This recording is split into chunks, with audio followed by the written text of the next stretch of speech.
La caída del helicóptero. Reporta la PGR que fue accidental el desplome en Michoacán de la aeronave del gobierno federal. Primeros 25 años. Durante el aniversario de Conaculta, el presidente Peña Nieto dijo que se destinarán más de 18,000 millones de pesos para el desarrollo cultural. México ya es una potencia cultural. Operación Rastrillo. Continúan los operativos de la policía para evitar narcomenudeo en la capital del país. Ayer tuvimos una de una persona con 1 kilo de marihuana. Ligera recuperación. Aunque muy poco, pero disminuye el desempleo en el país de 4.47% a 4.25%. DJs internacionales, cumpleaños de Tiesto y Calvin Harris, famosos creadores de música electrónica que se baila en todo el mundo.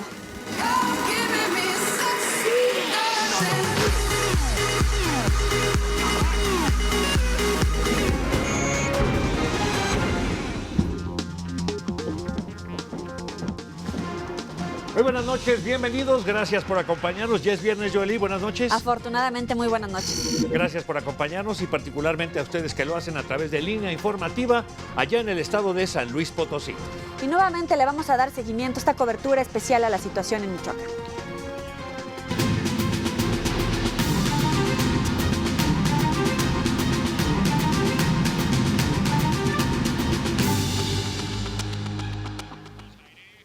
El vacío de gobierno que se vive todavía en el estado de Michoacán. Estamos llegando al primer viernes en esta situación que se ha definido en esta semana por un cambio de gobierno en aquel estado, con la instalación de un comisionado, con una situación crítica, delicada por la cantidad de elementos de seguridad en aquel lugar, Enrique. Y bueno, hoy la noticia, un helicóptero cae y la PGR dice que es accidental. Obviamente, pues la situación atrae la atención de todos los medios. Un helicóptero de la PGR se desplomó tras enredarse con un cable de tirolesa en Tancítaro, Michoacán, dejando un saldo de 3 personas heridas y 2 ilesas.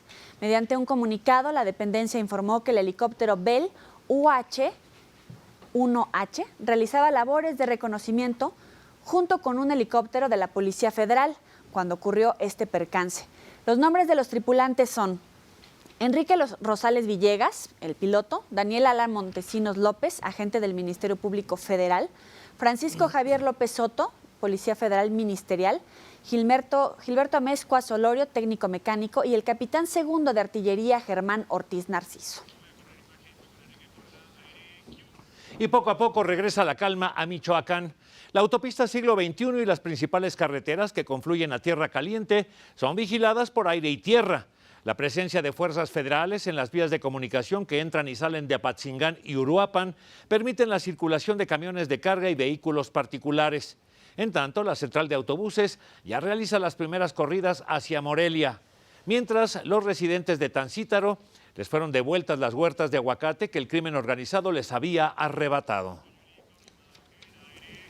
Y más tarde, en conferencia de medios, el gobernador de Michoacán, Fausto Vallejo, anunció una serie de nombramientos en materia de seguridad que incluyen un nuevo procurador de justicia y 6 nuevos subprocuradores regionales en los municipios de, ponga atención, Morelia, Apatzingán, Lázaro Cárdenas, Uruapan, Zamora y Zitácuaro.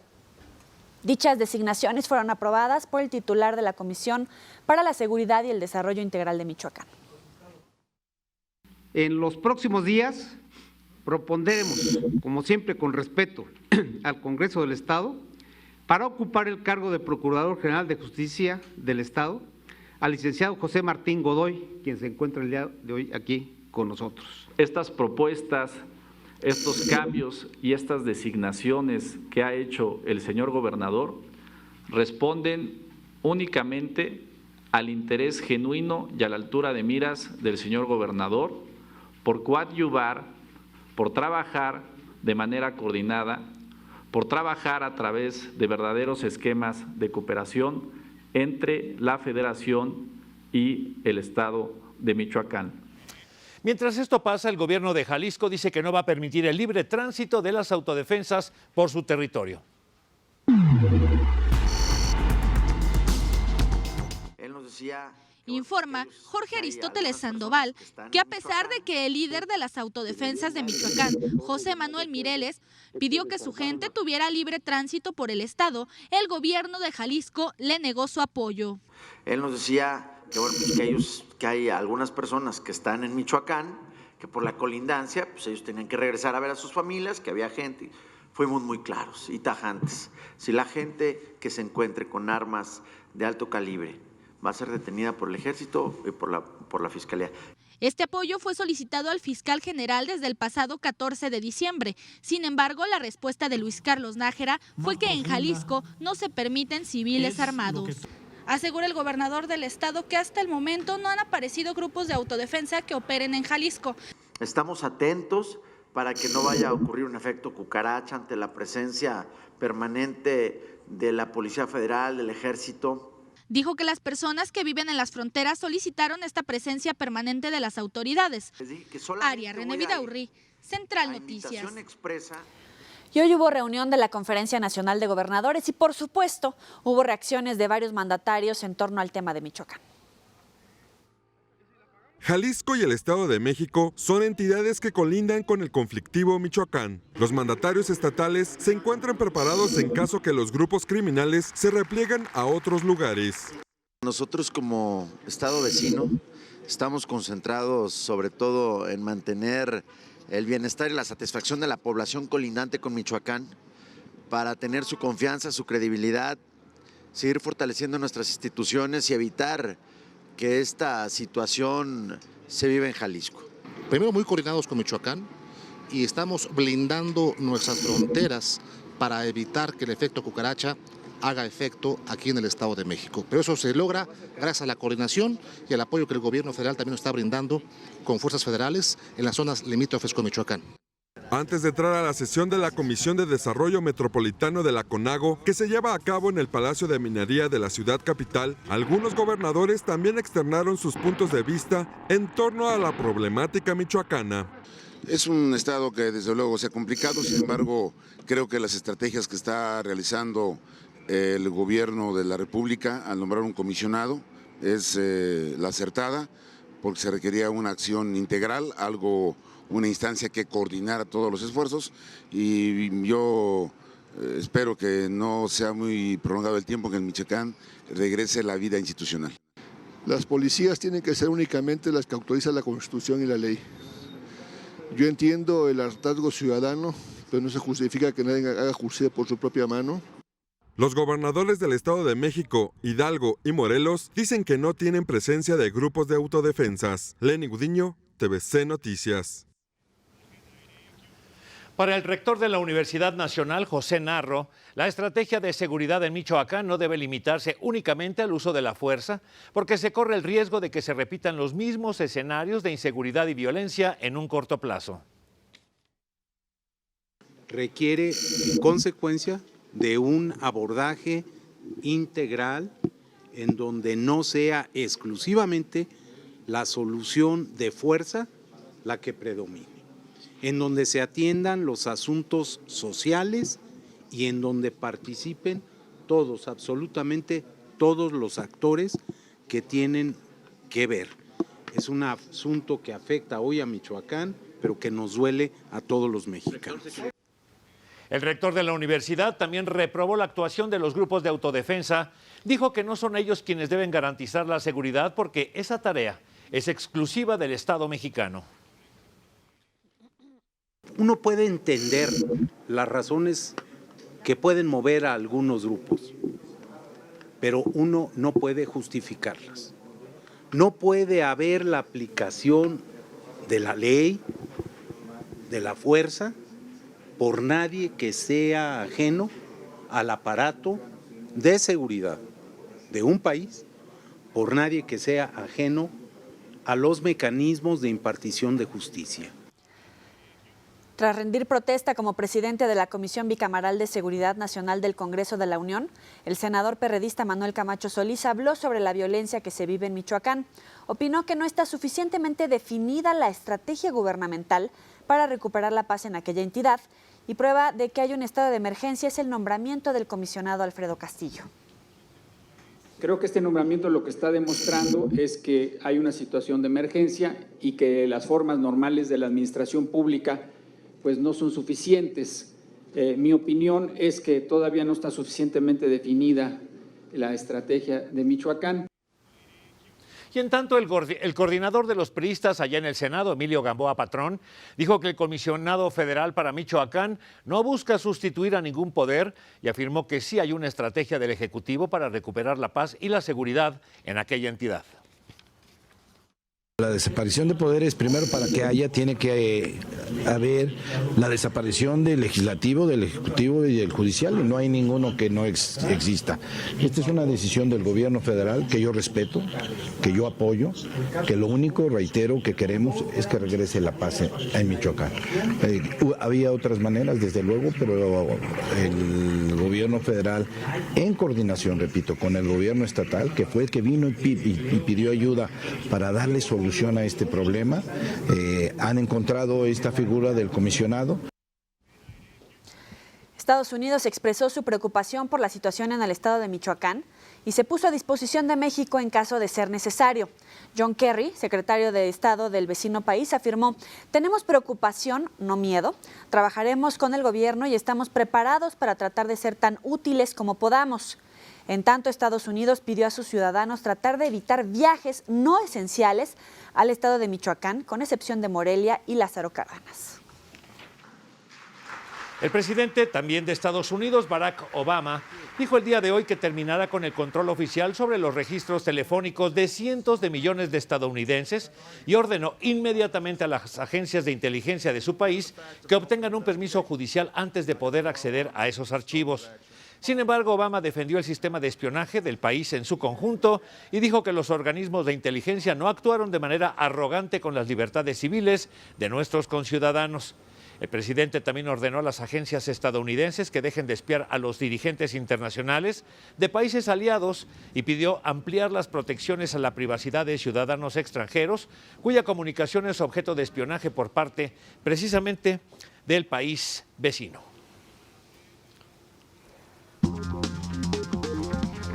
Y queremos conocer su opinión, su respuesta a la pregunta de esta noche, que la tienen en el Facebook TVC Noticias Territorio y en Twitter aparece como @TVC Noticias. Ahí tiene usted la pregunta, seguimos recibiendo respuestas porque por supuesto agradecemos. ¿Debe México aceptar la ayuda que ya ofreció Estados Unidos para resolver el conflicto en Michoacán? Más adelante realiza la CENTE la primera marcha del año en la capital del país. Además, una mujer defiende con todo su bolso de unos ladrones allá en Jalisco.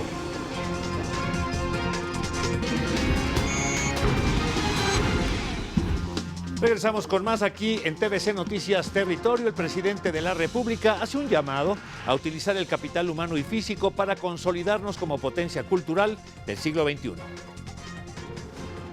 Se creará un programa de cultura y arte con una perspectiva de equidad en el acceso a la conservación y aprovechamiento cultural, aseguró el presidente Enrique Peña Nieto durante la ceremonia del 25 aniversario del Consejo Nacional para la Cultura y las Artes.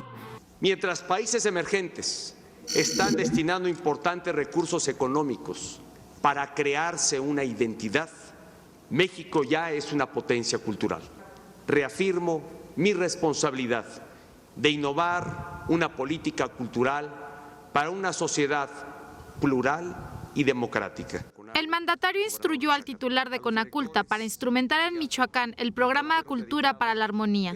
Busca transformar los espacios públicos a través del arte y que florezcan la identidad y vitalidad cultural de las comunidades, una entidad a la que hoy estamos dedicando esfuerzos para la reconstrucción del tejido social. Destacó que la cultura será parte esencial del desarrollo integral del país.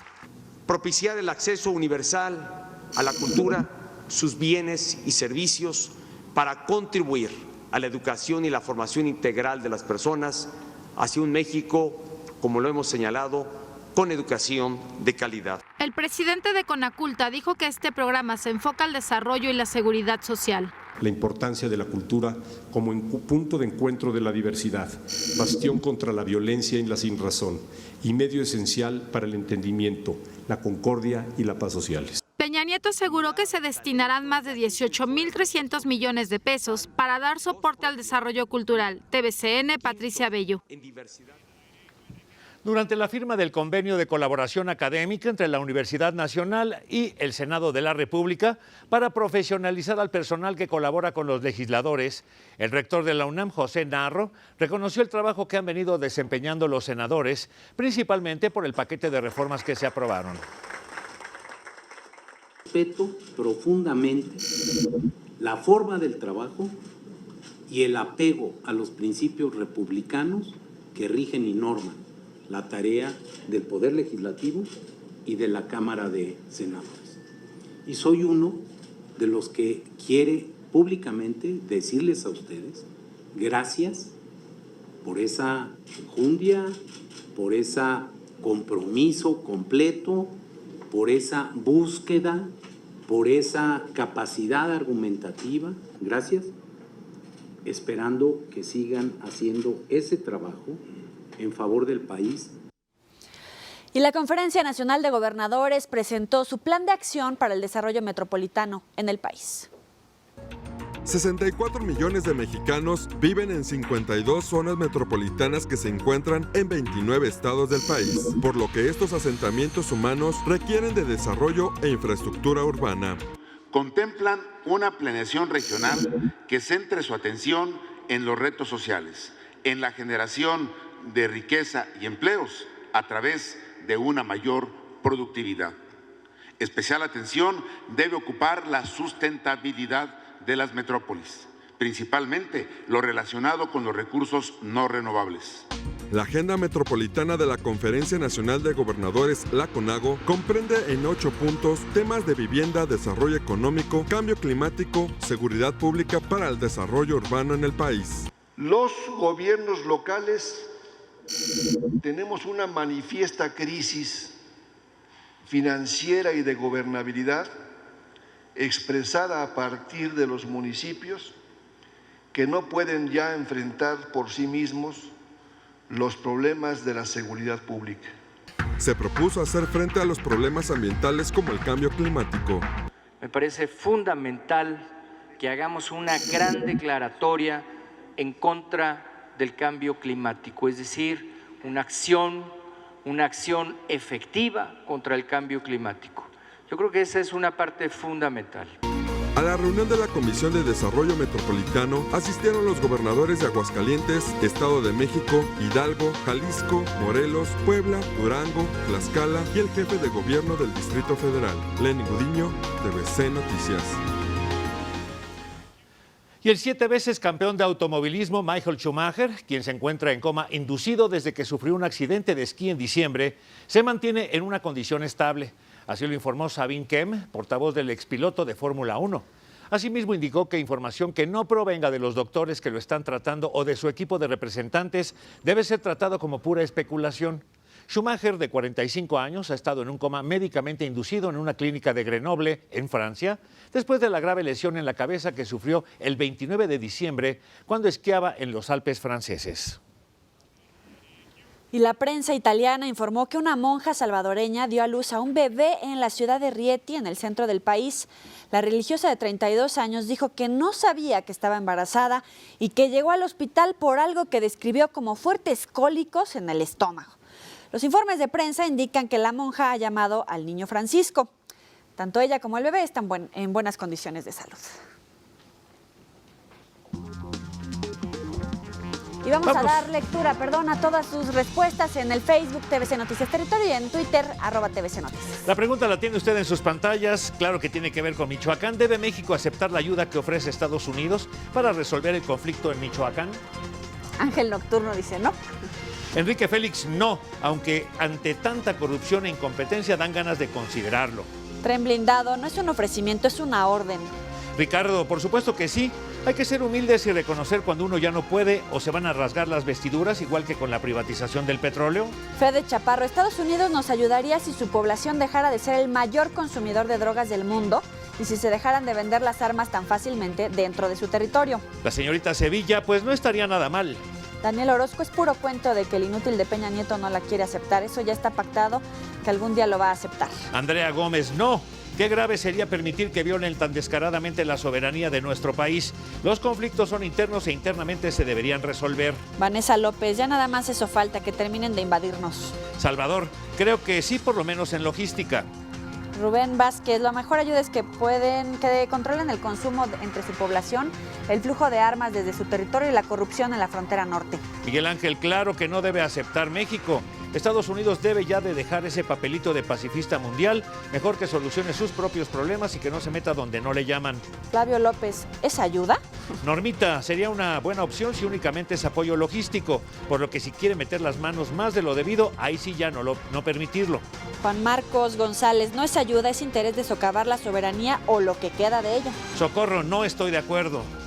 Pablo Alberto, claro que no, porque México tiene soberanía propia y que mejor ofrezcan ayuda a los migrantes, que ahí sí tienen un problema. Gracias. El señor Noriega, no, nunca. Es el pretexto del gobierno terrorista gringo para invadirnos y hacer aquí su Afganistán o su Irak. Mario Monroy, terminarán como las películas de acción gabachas, matan a todos los mexicanos y el protagonista estelar no recibirá ni un balazo. Mejor que México tengan los suficientes para combatir a los que hacen de México un país como lo conocemos. Saludos. Pepe, ¿y desde cuándo los gringos se han vuelto altruistas? México tiene que demostrar que sus instituciones aún funcionan y que su gobierno es capaz. Miguel Ángel, está bien, por ellos ya traen otro tipo de sistema, pero el gobierno no va a querer. Muchos de ellos están también metidos en la guerra sucia, corruptos. La señora Saldívar, en armamento y presencia física, no. En apoyo de labores en inteligencia para diagnósticos geopolíticos, sí. Leopoldo León, sería lo mismo que hicieron ellos cuando fue lo de Pablo Escobar en Colombia y, oh sorpresa, un asesor colombiano trabaja con Quique Peña Nieto. Samo, no, después Estados Unidos se va a querer cobrar todos los favores, aunque dan ganas de considerarlo. Ricardo Alejandro, es pretexto para meter a sus marines drogadictos a invadir plenamente el país sin tanto problema. Muchas gracias a todos los que están respondiendo esta pregunta en Facebook. En unos minutos más vamos a tener una entrevista con Sergio Bárcena, investigador del Tecnológico de Monterrey, para platicar acerca de esta situación. Antes del corte, veamos cómo conviven estos simpáticos animales. La pequeña ardilla rueda sobre el lomo del gato y este deja que su amiga se siente en él. Esto es una muestra de que no existen diferencias ni de raza ni de especies.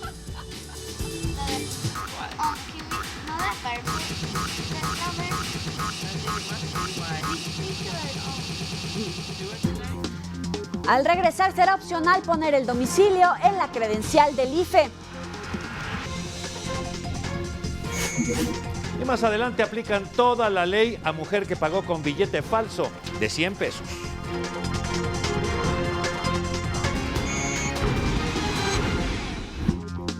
Gracias por seguir con nosotros en TVC Noticias Territorio. Está con nosotros el investigador Sergio Bárcena del TEC de Monterrey para platicar de la situación en Michoacán. Muchas gracias por estar aquí con nosotros. Bienvenido. Es un gusto para mí, Yoli. Buenas noches.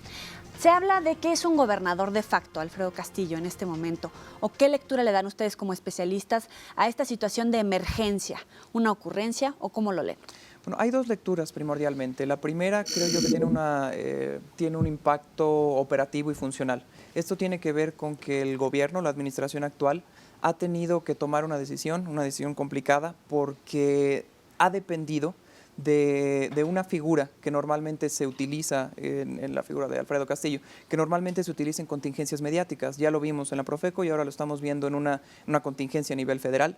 Y esto significa que la administración actual está haciendo un reconocimiento fáctico de que hay una desaparición efectiva de poderes en el estado de Michoacán. Sin embargo, no pasó por el proceso que todos conocemos, que tenía que haber sido un debate parlamentario para convertirse en una decisión de iure. Simplemente tenemos una decisión fáctica en la cual el presidente Enrique Peña midió el impacto que podía haber tenido esta resolución y sabía que someterlo a la palestra parlamentaria le iba a significar cierto daño a la imagen del propio partido. ¿Por qué? Porque la oposición, sobre todo el PAN, hubiera aprovechado para externar una postura de decir: la estrategia de Felipe Calderón, la estrategia que nosotros habíamos visto en contra de la delincuencia no era un capricho y era necesaria. Entonces no hay un cambio de estrategia tampoco. Yo me atrevería a decir que la estrategia se ha intensificado y sobre todo la estrategia de la administración actual se ha focalizado. Es algo en lo que se ha hecho mucho énfasis, que es una estrategia de combate focalizado a la delincuencia organizada, pero sobre todo no es una estrategia unifactorial, sino que hay distintas variables que está tomando en cuenta ahora el gobierno. Por eso el comisionado no es solo un comisionado de seguridad. Si nosotros recordamos el nombre, tiene que ver con el desarrollo integral de Michoacán. Entonces, está asumiendo el gobierno federal que no es una falla solo de seguridad, sino que es una falla política y una falla económica. Muchos relacionan el crecimiento del crimen organizado con un subdesarrollo económico y una alta heterogeneidad en el ingreso en Michoacán. La situación en Michoacán también se replica, por ejemplo, en Guerrero. Hay señales de alerta para algunos expertos aquí en el Distrito Federal. ¿Ustedes cómo lo consideran? ¿Un estado fallido? ¿Una situación de ingobernabilidad únicamente y focalizado? ¿O cómo lo leen? Sí, es una situación focalizada. Y lo que mencionas que es en Guerrero y sobre todo Oaxaca, hay 3 puntos muy importantes en la República de producción de droga. Está lo que se le conoce como el Triángulo Dorado, que es en el norte, está esta región de Oaxaca y Guerrero y está la región de Michoacán. Michoacán tiene la particularidad de ser un puerto de acceso al Pacífico y en donde entra el 20% de los productos que actualmente se están vendiendo, intercambiando en México. Entonces, se conjuntan muchos factores que ya han hecho varios análisis antropológicos, son muchos factores lo que se conjuntan en Michoacán particularmente. Estado fallido, yo no me atrevería a decir que México está en un estado de ingobernabilidad, tiene puntos focalizados de mayor presión social y sociopolítica y este es uno de los casos.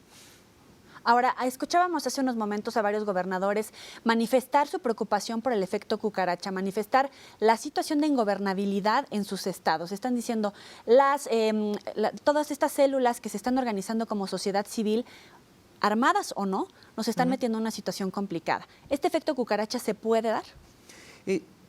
Yo pienso que tiene sus limitantes hablar de un efecto cucaracha, porque hay varias vetas. La primera es que el problema de Michoacán es un problema que está centrado en Michoacán y que es una lucha territorial interna, no es una lucha expansiva como se le podría llamar.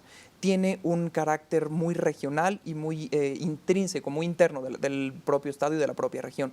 Entonces, por lo general, la lucha que se da alrededor de Michoacán es por impedir el acceso de otros grupos y de otros cárteles, pero yo no me atrevería a decir que esto se va a expandir y que vamos a tener un fenómeno que se propague por toda esa región.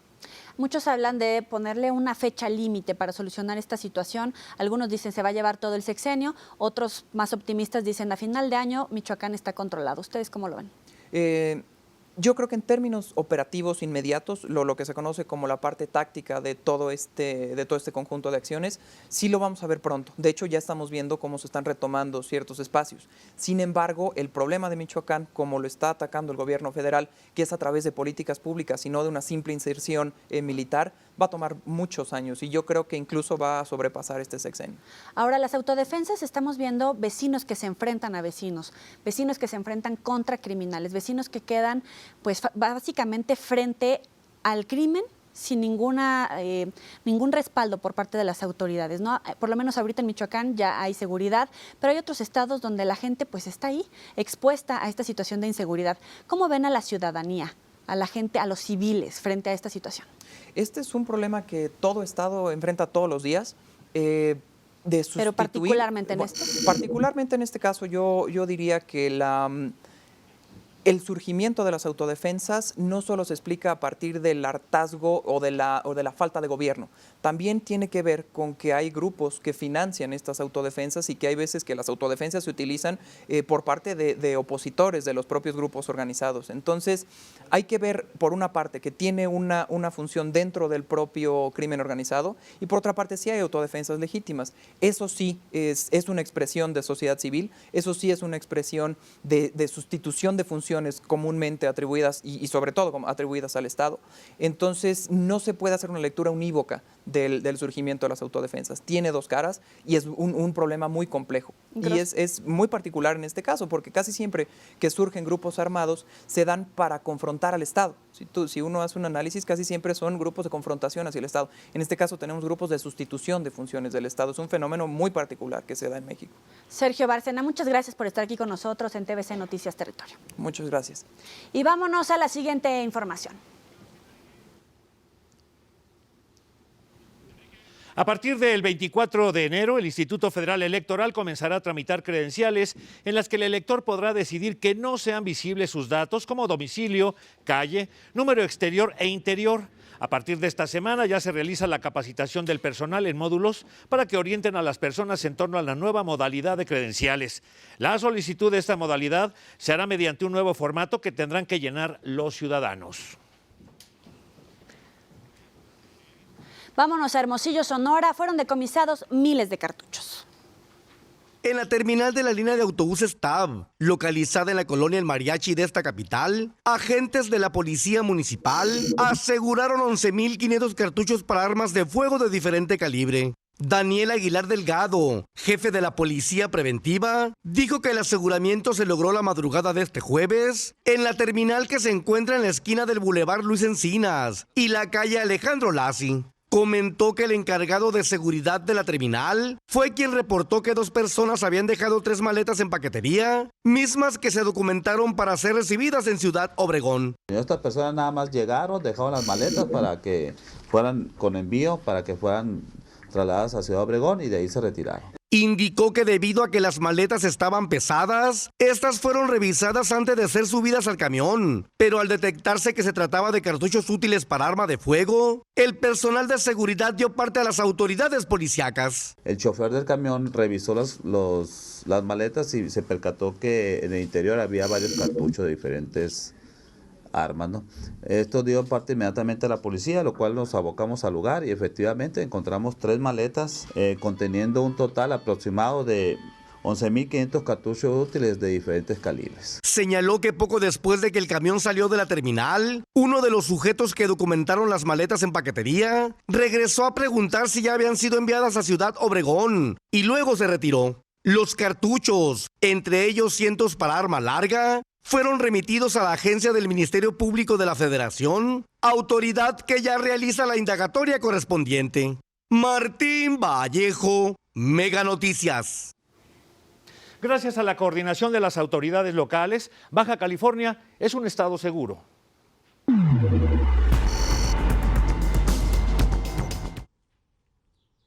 Las autoridades de Baja California han logrado mantener un ambiente de tranquilidad para los ciudadanos. El estado es seguro. Los homicidios registrados en la entidad se encuentran dentro de los parámetros normales, aseguró el general Gabriel García Rincón. Es un estado seguro, lo pueden comparar en estadísticas con otros estados de la misma república y con algunos otros estados de otros países, y van a ver que es un promedio bastante aceptable. Independientemente que el estado de Michoacán esté lejos de Baja California, las autoridades se mantienen alerta ante la grave situación de inseguridad que se vive en esa entidad del país. Siempre estamos a la expectativa y nos mantenemos siempre alertas, no por el fenómeno de Michoacán, siempre estamos alertas ante cualquier situación. Bueno, en el estado estamos trabajando todas las autoridades en conjunto y eso es una forma de respaldar las actividades que realiza la población para que pueda hacerlas con tranquilidad y con la paz que se merece. El general García Rincón aseguró que las acciones del ejército en esta zona están enfocadas a la localización y destrucción de plantíos y pistas de aterrizaje clandestino y se realiza patrullaje urbano principalmente durante las noches. Se agarraron 800 kilos de marihuana en la sierra y el día de ayer un aseguramiento junto con la Policía Estatal y la Municipal de un poco más de 4 toneladas de marihuana. La coordinación de los 3 niveles de gobierno es la que ha propiciado los resultados en materia de seguridad para Baja California. En síntesis informan Manuel Beitia y Fernanda López Treviño. Y el nuevo frente frío número 28 ocasionará frío intenso con lluvias ligeras y moderadas en el noreste, oriente y centro del país. Se pronostican temperaturas menores de 5 grados en zonas montañosas de Aguascalientes, Baja California, Chihuahua, Coahuila, Durango, Guanajuato, Hidalgo, Jalisco. También en el Estado de México, Michoacán, Nuevo León, Oaxaca, Puebla, Querétaro, San Luis Potosí, Sonora, Sinaloa, Tamaulipas, Tlaxcala, Veracruz, Zacatecas y el Distrito Federal. mientras esperan vientos de intensidad mayor a los 40 kilómetros por hora en Baja California, Campeche, Chiapas, Coahuila, Hidalgo y Nuevo León, así como en Oaxaca, Puebla, Sinaloa, Sonora, San Luis Potosí, Tamaulipas, Tabasco, Veracruz, Yucatán y Quintana Roo. Autoridades capitalinas realizaron un operativo en las colonias Roma y Condesa, aquí en la delegación Cuauhtémoc, donde detuvieron a 28 personas, detectaron 3 unidades de taxis pirata y levantaron 350 enseres, entre ellos módulos de valet parking, sombrillas, anuncios, cubetas con cemento, guacales, tubos y cadenas que impedían el estacionamiento de vehículos. Se infraccionaron a una docena de automovilistas y fueron arrastrados por lo menos 10 vehículos que obstruían el paso peatonal sobre las aceras. Durante este operativo, un automovilista, al intentar huir, condujo en reversa su vehículo y atropelló a un policía.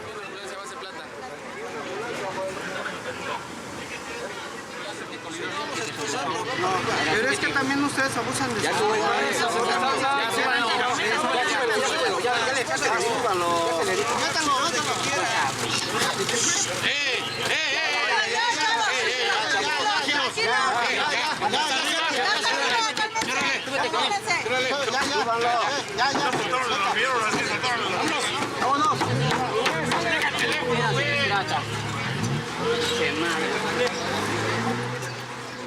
Ahí la golpiza de los policías. Y también aquí en la Ciudad de México, maestros de la CENTE se reunieron en el Ángel de la Independencia para caminar rumbo a la Secretaría de Gobernación y buscar dialogar con las autoridades federales.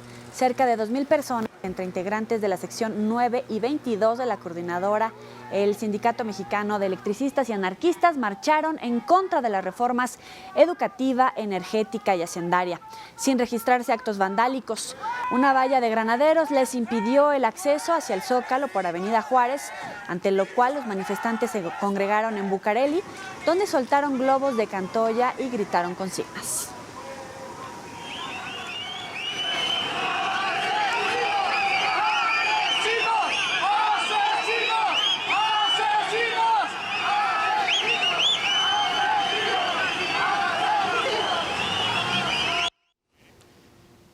Las delegaciones de Iztapalapa y Gustavo A. Madero siguen siendo las más conflictivas aquí en la Ciudad de México.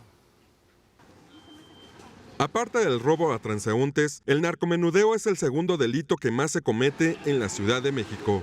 Bueno, llevamos ahorita 104 en lo que va del año, 104 detenciones. Ayer mismo tuvimos 9, el fin de semana pasado tuvimos 25 detenciones. Ayer tuvimos una de una persona con 1 kilo de marihuana. Al arrancar la operación Rastrillo para evitar el robo en la unidad Tlatelolco, el jefe de la policía capitalina aseguró que 2 delegaciones son de las más peligrosas. Que por ejemplo en Iztapalapa tenemos Ejército de Oriente, tenemos las zonas en Cuautepec, Barrio Alto, por ejemplo en Aragón también hemos tenido algunos problemas. Digamos, son las zonas que hay que estar permanentemente cuidando. La ciudadanía percibe que la delincuencia no ha disminuido. No creo, la verdad. A mi punto de ver no creo. ¿Por qué? Pues es que siento que hay más violencia que policías y todo eso. Es como que siento que por más que hagan todo esto, siempre va a haber algún detalle. La policía capitalina asegura que las 7,000 cámaras a instalarse ayudará a bajar el narcomenudeo en la ciudad capital. Lenny Gudiño, TVC Noticias. Más adelante, escándalo en Querétaro por el llamado matagatos. Además, impresionante incendio de un lote de llantas en Inglaterra. No se vayan.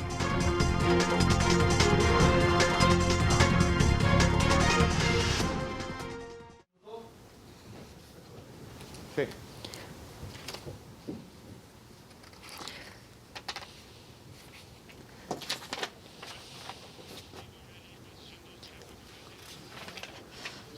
Ok. ¿Quieres que te diga las redes o no? Ok.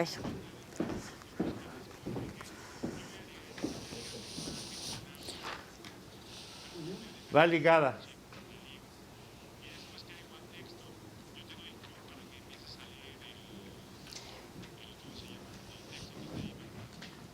O sea, después de la nota de Joe va la de Jalisco. 9, 8, 7.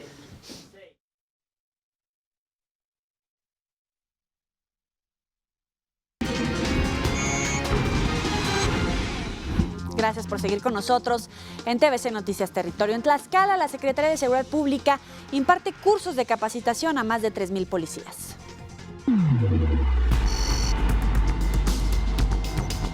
Directores municipales de seguridad de los 60 ayuntamientos recibirán cursos de capacitación a fin de mejorar la atención y protección de la sociedad tlaxcalteca, motivo por el cual se tiene un acercamiento con las recién nombradas autoridades, informó Orlando Maez Zaragoza Ayala, secretario de Seguridad Pública del Estado. Sobre todo cursos ahorita para los 60 directores, ¿sí? También ya va a haber para los nuevos integrantes de la Policía Municipal, pues también por ende. O sea, tenemos que capacitarlos. ¿Por qué? Porque vamos a estar trabajando con ellos. Así es que tenemos que hablar el mismo idioma, tenemos que estar igualmente capacitados. Así es que sí, tenemos una larga tarea, pero la tenemos que ir consolidando poco a poco. De igual forma, explicó que hasta el momento se han implementado acciones en coordinación con 5 municipios de Tlaxcala, que en suma representan el 75% del índice delictivo en la entidad. Los 5 municipios que más nos pudiesen preocupar en el estado, sí, es Tlaxcala, Apizaco, Chautempan, Huamantla, Calpulalpan. En este sentido, Zaragoza Ayala indicó que con el apoyo de la Procuraduría General de Justicia se implementarán operativos en sectores de alerta. Reportó para Visión 10 Noticias Tlaxcala, Rosario Grada.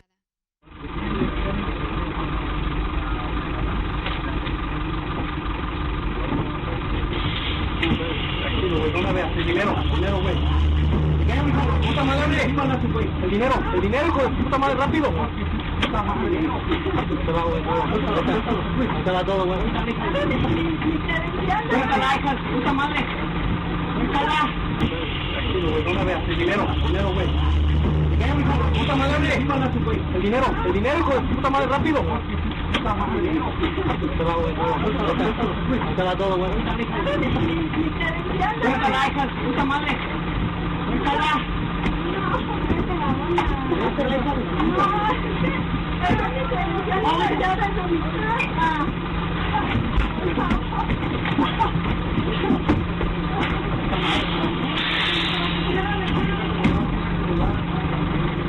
Dale, por favor, señor. Por favor, dale, señor.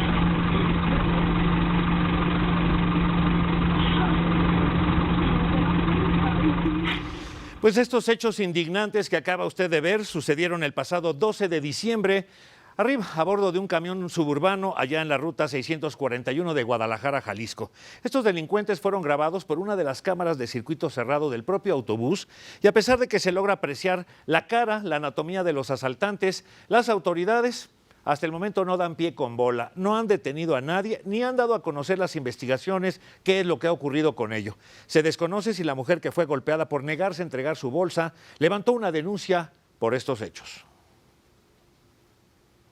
Vámonos ahora a conocer la agenda de Conaculta y Bellas Artes para este fin de semana.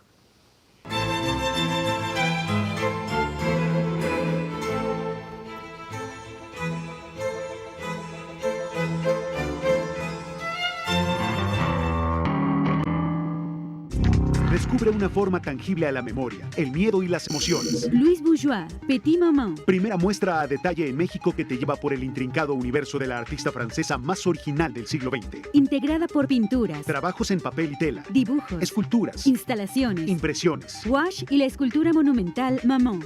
Piezas con las que se exploran temas como la maternidad y la feminidad en un discurso con una fuerte carga psicoanalítica. Museo del Palacio de Bellas Artes.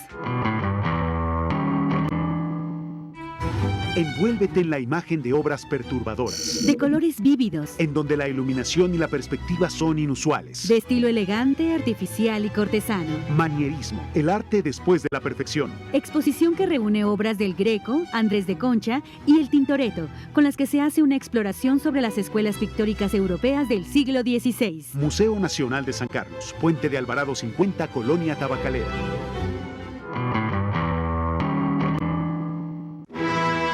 Notas musicales semana. Su mérito, excelencia y trayectoria internacionales se reconocen. Disfruta a la Orquesta Sinfónica de San Luis Potosí, que te llevará por un viaje fantástico con su interpretación de Sherezada de Rimsky-Kórsakov. Además, deleítate con la participación de un virtuoso solista que a su corta edad es un consagrado en el firmamento musical. Vladimir Petrov. Martes 21 de enero, 20 horas. Palacio de Bellas Artes.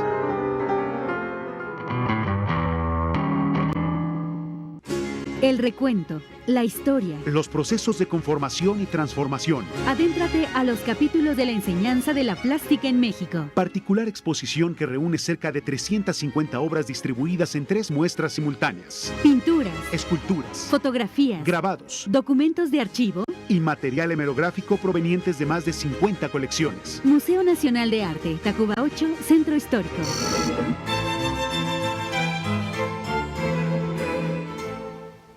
En diciembre del 2013, la tasa de desocupación en el país se ubicó en 4.25% de la población económicamente activa, inferior a la reportada en igual periodo del 2012, cuando se situó en 4.47%, informó el INEGI. La tasa de desempleo se ubicó en su menor nivel desde octubre del 2008, en 4.11%. En los hombres disminuyó de 4.56% a 4.24%. Esto entre diciembre del 2012 y el mismo mes del 2013, y la de las mujeres descendió de 4.33% a 4.28% en el mismo lapso.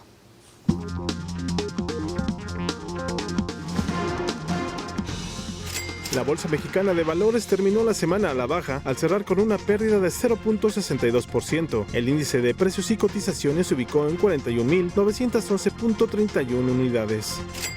En el mercado cambiario, el dólar se vendió en 13 pesos con 50 centavos y se compró en 12 con 70. El euro se vendió en 18 pesos con 26 centavos y se compró en 17 con 18.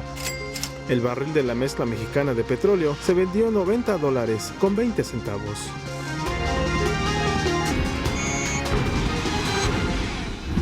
En Orizaba, Veracruz, autoridades hacen uso de la fuerza para retirar a choferes que se manifestaron en las calles. Cansados de las promesas del gobierno de Veracruz de liberar la concesión para 42 unidades de servicio de transporte público en la modalidad de pasaje, este día más de 50 choferes de la línea de autotransporte Milla, acompañados de esposas e hijos, se manifestaron en la ciudad de Orizaba reteniendo 17 unidades de diferentes empresas transportistas como Adelas, Circuito Valle, Intermunicipal y Metropolitanos, argumentando que estas líneas han sido beneficiadas por el gobierno estatal. No hay ninguna respuesta, nada más hay largas, nos dicen que sí, pero la verdad es que no da. Y nosotros tenemos una plantilla de choferes, los cuales obviamente deben de comer, ¿verdad? Tras una plática con el director de Gobernación del Ayuntamiento de Orizaba, Juan Ramón Heredia Hernández, acordaron una reunión con el director de tránsito en la entidad, Roberto López Santoyo, a fin de resolver el problema, pero no conformes con la promesa se trasladaron hacia la avenida principal de Orizaba, bloqueándola en sus dos sentidos, ocasionando un caos vehicular. Ante esta acción, las autoridades municipales de Orizaba utilizaron la fuerza pública, retirando a golpes a los inconformes.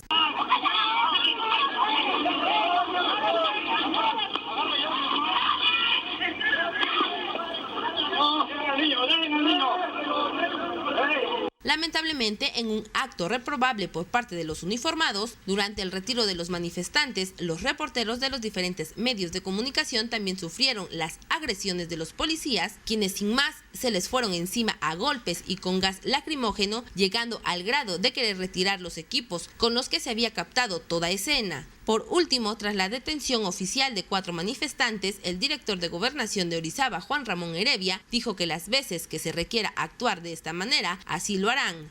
Y las personas lo que quieren es generar disturbios y no resolver sus demandas. Este método de liberar las calles para que los orizabeños y la gente de la región conurbana pueda circular con tranquilidad, se va a seguir repitiendo. Visión 10 Noticias, Juan Elías Rodríguez.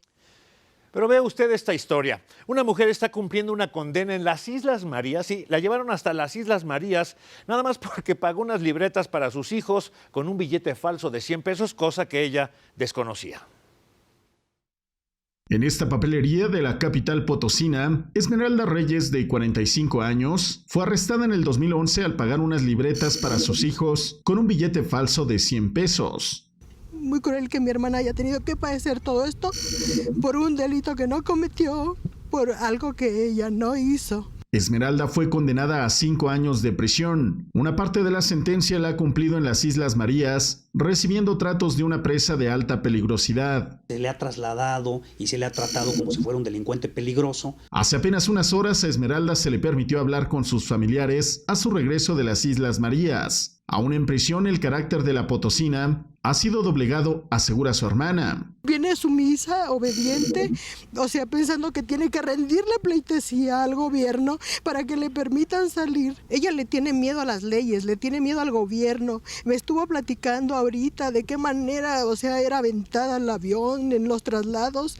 La salud de Esmeralda ha recaído y no ha tenido atenciones especializadas a padecimientos contraídos producto de actividades realizadas en su internamiento en las Islas Marías.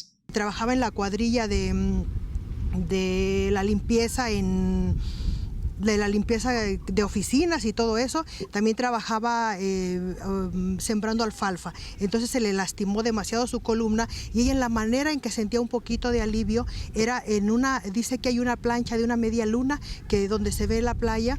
En esa plancha ella esperaba que estuviera bien caliente para poder acostarse. El Colegio de Abogados ha solicitado el indulto presidencial para la potosina al considerar la sobredimensión de la sentencia de un proceso irregular. No hay un plazo para que el presidente le otorgue el indulto. Es una decisión del presidente que no está sujeta a un término. En México, según el Colegio de Abogados, existen 100 millones de posibilidades de correr la misma suerte que Esmeralda, situación que alerta a la población. En México hay más de 100 millones de billetes falsos, según los datos oficiales del propio Banco de México.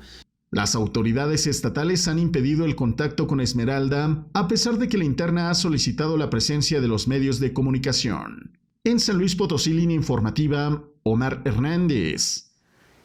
Bien, los usuarios de las redes sociales denunciaron estas fotografías de un joven de Querétaro quien presumió haber matado a un gato.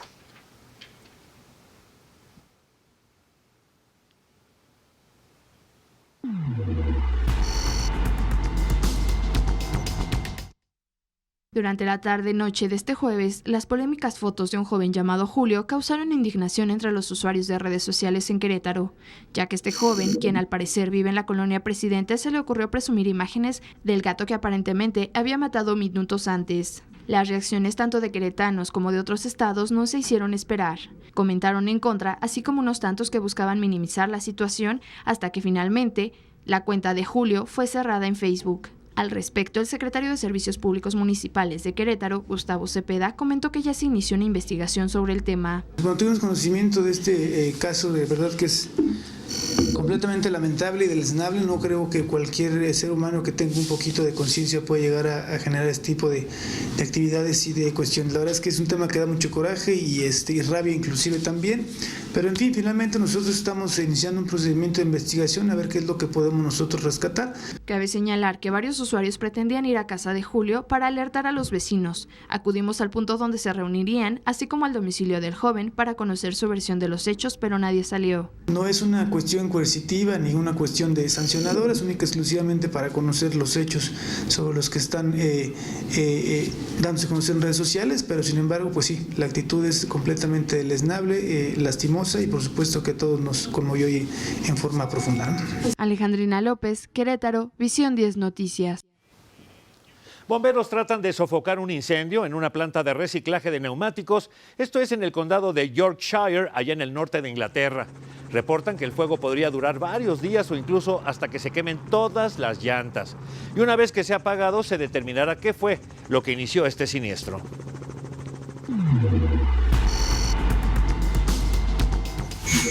Al menos 14 personas, incluidos varios extranjeros, murieron en un atentado suicida contra un restaurante de Kabul. La policía se lo atribuye a los talibanes. Según testigos, un kamikaze se hizo estallar en el exterior del lugar y luego 2 hombres entraron disparando a los comensales. El ataque se produjo en la Taberna del Líbano, un restaurante visitado por diplomáticos, trabajadores humanitarios y otros expatriados que viven en la capital afgana. Al menos 5 personas murieron y 30 resultaron heridas tras un atentado con bomba contra un tren de pasajeros en el distrito de Rajampur. Al ser alcanzado el tren Express Kushal Khan Katak con destino a Karachi, se descarriló en 6 vagones. Al menos 9 personas, entre ellas 2 policías, resultaron heridas debido a 2 explosiones ocurridas frente a un restaurante de Majakkala, capital de Daguestán. El restaurante Imperio Dorado fue atacado primero con un lanzagranadas y luego estallaron otras 2 bombas, supuestamente colocadas en un coche estacionado frente al establecimiento. Un jugador de fútbol colombiano fue asesinado por un tirador que abrió fuego contra él y 3 de sus compañeros de equipo en la ciudad de Santa Marta. Ferley Reyes y sus compañeros se encontraban en la peluquería cuando el agresor a bordo de una motocicleta les disparó. El motivo del ataque se desconoce, pero la policía está investigando. Es un homenaje doble el de esta noche. El primero para el DJ Tiesto. Es DJ de música dance, trance. Nació en el 69, un día como hoy.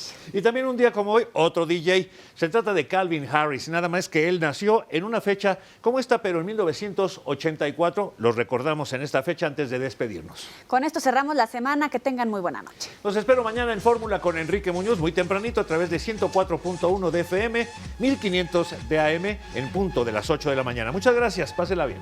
Buenas noches.